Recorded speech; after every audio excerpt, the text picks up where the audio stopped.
Hi blog, it's Lila, and today we're going to be talking about the current state of some of the AI projects I'm working on in my personal life, the professional and personal shifts I'm making as I moved to a new state and started a new job, and how we can actually think about the financial landscape surrounding these new technologies affecting all businesses from startups to enterprise companies. But before we jump into the technical details, let's pause. Let's take 3 seconds to remind ourselves of what we're thankful for today, because as we know, true productivity and happiness begins with gratitude. Thank you for that. So let's jump right into it. Things have been moving extremely rapidly for me.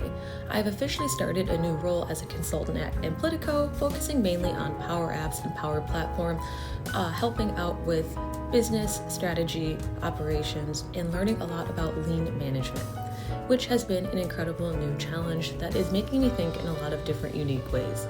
To keep up with this, I have been refining my AI stack in my personal life to optimize efficiency, specifically how I'm using Gemini, Claude, Grok, and ChatGPT. Google has been a total lifesaver for me lately, and their AI tool that I've been using is called Gemini, because it connects to everything: my Drive, my YouTube history, my docs, and it's starting to make a project from scratch feel way more seamless. Claude is very impressive with this as well for the same reason, especially when I need to pull in deep context for my development work. However, the rule I'm living by right now is this: you must rotate your tools. Don't get married to just one.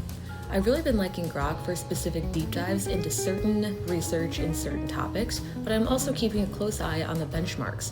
GPT 5.6 is really challenging Fable 5 in terms of raw execution and cost efficiency.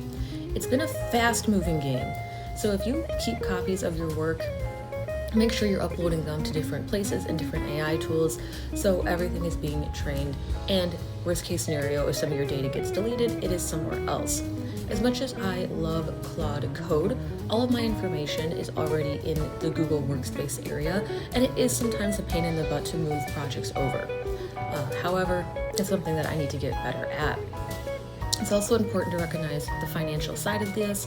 These companies are generating massive value because they're built a full stack ecosystem. By integrating AI tools like Workspace and Gmail, they aren't just selling the feature of like talking to a chatbot, they're selling the efficiency and the ease of having everything in one place already. If you are looking to invest, you're looking at the companies that already own the infrastructure is a really important step.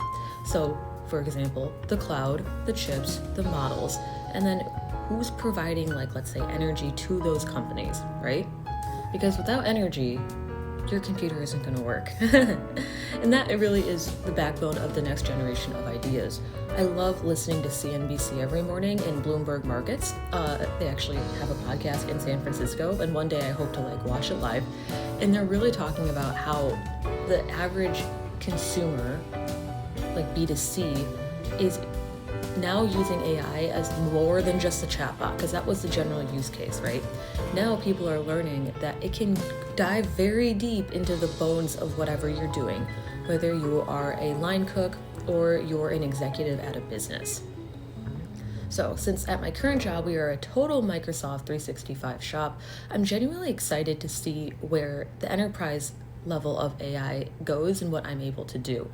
I know Fabric apps just came out in Copilot, and I really want to see how that's going to work long-term, integrating all of these larger data sources. Have you got to play with the Fabric apps yet? If so, please let me know. And then how do you feel about Fable 5 versus GPT 5.6? Personally, a lot of my information is already into ChatGPT since I've been using that for 3 years now. And I really do like Claude, but jumping on the bandwagon like everyone else of Fable, you can kind of start to see it in the output. It codes the same way, it talks the same way.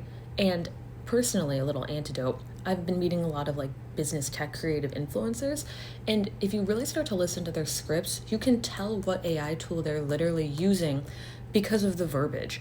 Fable and Claude in general is straight to the point and low-key a little condescending. GPT-5 or really anything with ChatGPT in general, a little less wordy, sounds kind of human but still AI for sure, and longer sentences. Gemini kind of likes to word vomit, and unless you tell it to, it kind of has the vocabulary of like a fifth grader, like a smart fifth grader, but very, very like explain it like I'm 5 vibes, right? That's like a Reddit thing, if you know what I'm talking about. Grok is chill. I feel like Grok is literally just a tech bro. But yeah, what do you guys think about all of this? What tools are you using? And yeah, whatever else you guys want to talk about. Bye.